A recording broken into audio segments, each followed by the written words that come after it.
नमस्कार, स्वागत है आप सभी का जी न्यूज पर। आपके साथ मैं हूं पूर्णिमा मिश्रा। भारतीय कारोबारी कुलभूषण जाधव पर पाकिस्तान को करारा तमाचा लगा है।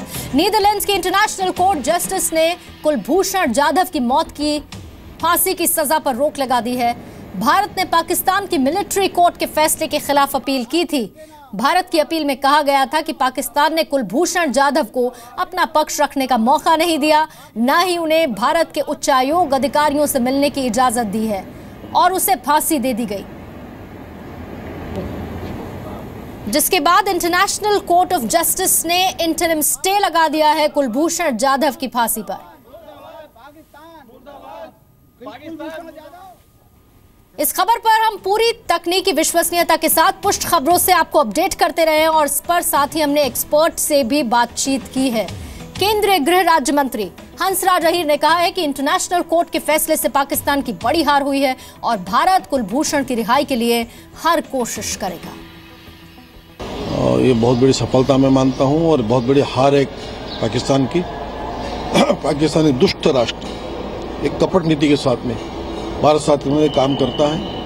कल तक हम उन्हें आतंकवादी राष्ट्र भी कहते थे, आज उनकी दुष्टता भी सामने आ गई है। अरे निर्दोष ऐसे एक व्यक्ति को, एक फौजी को इस तरीके से सजा देना, वो भी पाकिस्तान की आर्मी कोर्ट ने, ये दुनिया में भी इसकी निंदा की गई थी। मैं भी आज भी निंदा करते हुए इस निर्णय का स्वागत करता हूँ। भारत सरकार की, मोदी सरकार की इसे बहुत बड़ी सफलता मैं मानता हूँ। I subsequently joined the Indian Navy in January 1991 and I was commissioned into the Indian Navy and subsequently served in the Indian Navy till around 2001 December, when the parliament attack occurred, and that is when I started contributing my services towards the gathering of information and intelligence in the Indian Navy. जबरन record किए गए इस कथित confessional statement की बिना पर पाकिस्तान ने एक बेगुनाह भारतीय कुलभूषण जाधव की जिंदगी का हिसाब लिख दिया था।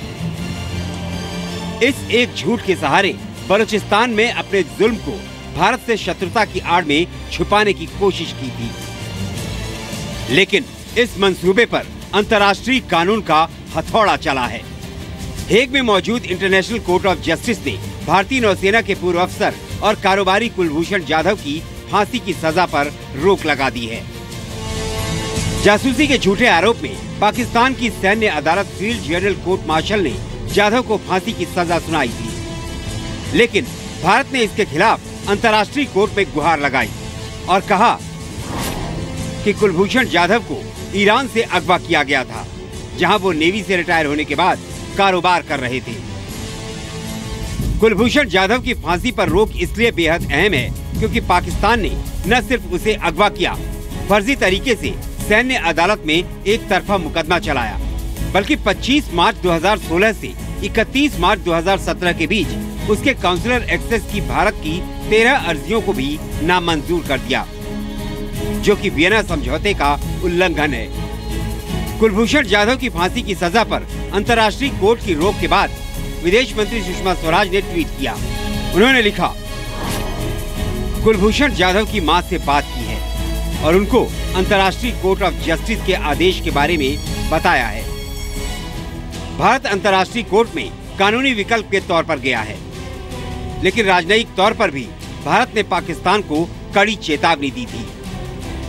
पाकिस्तान में कुलभूषण को फांसी की सजा के ऐलान के बाद विदेश सचिव एस जयशंकर ने भारत में पाकिस्तान के उच्चायुक्त अब्दुल बासित को बुलाकर कहा था कि कानून और न्याय की कसौटी के बिना अगर एक भारतीय नागरिक को फांसी दी गई तो भारत के लोग और सरकार इसे पूर्व नियोजित हत्या मानेंगे। पाकिस्तान के उच्चायुक्त को बताया गया था कि कुलभूषण जाधव के खिलाफ किसी पुख्ता सबूत के बिना सजा सिर्फ नाटक है। अब हिंदुस्तान का काम है कि अपने इस मौके को न चूकें, पूरी प्रिपरेशन करें, जो डोसियर बनाने हैं प्रॉपर्ली बनाएं और अपना केस स्ट्रांगली सामने रखें। इसकी गारंटी उनकी गिरफ्तारी के फौरन बाद कई निष्पक्ष लोगों ने ली है। 2 अप्रैल 2016 को वरिष्ठ अफगान पत्रकार मलिक अचकजाई ने ट्वीट करके कहा था, भारतीय रॉ जासूस की कहानी दूसरी कहानियों की तरह फर्जी है। इलाके के एक सूत्र ने बताया है कि उसे ईरानी क्षेत्र में एक स्मगलर माफिया ने बेचा है। पाकिस्तान में जर्मनी के पूर्व राजदूत डॉक्टर गुंटर मुलक ने भी कराची में कहा था, बलूचिस्तान में गिरफ्तार भारतीय जासूस को वाकई तालिबान ने पकड़ा था और पाकिस्तान को बेचा था। जनवरी 2017 में ईरान की विदेश नीति और राष्ट्रीय सुरक्षा की एक कमेटी के चेयरमैन अफसर अलाउद्दीन बोरोजर्दी ने भी कुलभूषण जाधव पर ईरान की जांच को किसी नतीजे पर न पहुंचने वाला बताया था। और तो और खुद पाकिस्तानी पीएम के विदेश मामलों के सलाहकार सरताज अजीज ने भी पाकिस्तानी संसद के चैम्बर में कहा था कि कुलभूषण जाधव पर जो डोजियर है उसमें पर्याप्त सबूत नहीं। अब ये अथॉरिटीज पर है कि वो इस मसले पर कैसे आगे बढ़ती हैं। मैं यही कहना चाहता भारत सरकार को कि अभी जो उन्होंने जो शुरू किया था उनके लिए सपोर्ट में, जो पूरा पाकिस्तान को इंटरनेशनल लेवल पे पूरा उनका चेहरा बेनकाब करने का, और कुछ जितना हो सके और सपोर्ट लीजिए। और कुलभूषण जाधव को जो झूठा आरोपों में पकड़ा गया है, उनके ऊपर आरोप लगाए, उससे उनको बरी करके जल्द से जल्द भारत में लेके आए। अंतर्राष्ट्रीय कोर्ट ऑफ जस्टिस ने कुलभूषण जाधव की गिरफ्तारी पर फिलहाल रोक लगाई है, लेकिन इस मामले पर अभी भारत को और लड़ाइयां लड़नी हैं। कुलभूषण की बेगुनाही के साक्ष्य भारत के साथ हैं। ब्यूरो रिपोर्ट, जी मीडिया।